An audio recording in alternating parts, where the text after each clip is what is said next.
কি client based hairstyle করতে problem হচ্ছে? তাহলে আজকের এই ভিডিওটা কিন্তু একদমই মিস করা যাবে না। প্রথমেই সেকশন করে ব্যাক এরিয়াতে আমি একটা পনিটেল করে নিয়েছি, দেন ক্রাউন এরিয়া বরাবর একটা বুফন্ট ক্রিয়েট করে নিয়েছি। তোমরা যদি ডিটেলস বুফন্টের ভিডিও চাও তাহলে অবশ্যই কমেন্ট করো। তবে অ্যাডভান্স হেয়ারস্টাইলের ক্ষেত্রে আমাদের একটা জিনিসই লক্ষ্য রাখতে হবে, যাতে পাফ বা বুফন্ট ভীষণভাবে ক্লিন হয়। ফ্রন্ট এরিয়াতে পার্টিশন করে আমি ডায়াগোনাল সেকশন করে নিয়েছি, দেন রুট ব্যাককম করে নিচ্ছি। পাফের ক্ষেত্রে আমাদের মাথায় রাখতে হবে পাফের শেপ যেন প্রপার হয়। পাফ নিট অ্যান্ড ক্লিন করে প্রপার শেপ ক্রিয়েট করার পরেই কিন্তু লাইন্স করতে হবে। লাইন্সের ক্ষেত্রে কিন্তু আমরা আগে শাইন স্প্রে ইউজ করব, তারপর লাইন্স করব, দেন আমরা ইউজ করব hard spray. Hard spray use করার পর লাইন্স করলে কিন্তু সেটা কখনোই প্রপার হবে না।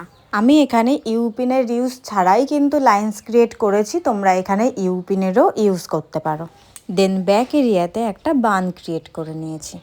আজকের এই ভিডিওটা তোমাদের কেমন লাগলো অবশ্যই জানাবে। এইরকম আরও অনেক টিপস অ্যান্ড ট্রিক পেতে হলে অবশ্যই ফলো করে দেবে। আর হ্যাঁ, ব্রাইডাল বুকিং চলছে, তোমরা যারা যারা তোমাদের স্পেশাল দিনে আমাকে বুক করতে চাও তাহলে অবশ্যই আমার সাথে কন্ট্যাক্ট করে নেবে এই নাম্বারে। আর এই ভিডিওটা কিন্তু অবশ্যই শেয়ার করে দিও।